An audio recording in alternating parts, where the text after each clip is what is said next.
Actor ശ്രീനിവാസൻ്റെ ഒരു interview ക്ലിപ്പുണ്ട്. So ഞാനിവിടെ add ചെയ്യാം, നിങ്ങളൊന്ന് കണ്ടു നോക്കാം. എനിക്കില്ലാത്തത് ഞാൻ എന്തെങ്കിലും പ്രകടിപ്പിക്കണം, ആളുകൾ എന്നെക്കുറിച്ച് എനിക്കില്ലാത്തത് ആളുകൾ മനസ്സിലാക്കണം എന്ന് വിചാരിക്കുമ്പോഴാണ് ഒരു വലിയ വെല്ലുവിളിയായിട്ട് തോന്നുന്നത്. അതെ, എനിക്കില്ലാത്തതൊന്നും ആളുകൾ അറിയണ്ട. ഞാൻ എത്രത്തോളം ചെറുതാണോ അത്രത്തോളം ചെറുതായിട്ട് തന്നെ ഞാൻ അവിടെ കാണിച്ചാൽ മതി. എനിക്കില്ലാത്തത് ഭാവിക്കാൻ ശ്രമിക്കുമ്പോൾ ഒരു ചോദ്യത്തിന് ഉത്തരം പറയാൻ നമുക്ക് സാധിക്കില്ല. ഇത് തന്നെയാണ് പേഴ്സണൽ ബ്രാൻഡിങ്ങിനെ അതിലും സംഭവിക്കുന്നത്.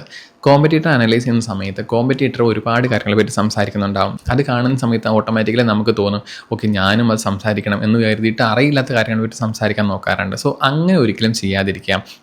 പകരം നിങ്ങൾ ഏതിലാണോ എക്സ്പേർട്ട് ആയിട്ടുള്ളത് അതിനെപ്പറ്റി സംസാരിക്കുക. അങ്ങനെ ചെയ്യുന്ന സമയത്ത് കാണുന്ന ആളുകൾക്ക് ഒരു പ്രൊഫഷണൽ ഫീൽ കിട്ടും. അതേസമയം നിങ്ങൾക്ക് അറിയില്ലാത്ത കാര്യങ്ങളെപ്പറ്റി ഒരുപാട് സംസാരിക്കുന്നുണ്ടെന്നുണ്ടെങ്കിൽ അത് കാണുന്ന ആളുകൾക്ക് ആ ഒരു അമേച്ചർ ഫീൽ കിട്ടത്തുള്ളൂ. സോ ഈ കാര്യം മൈൻഡിൽ കീപ്പ് ചെയ്യുക. ഇന്നത്തേക്ക് ഇത്രേ ഉള്ളൂ. ബൈ.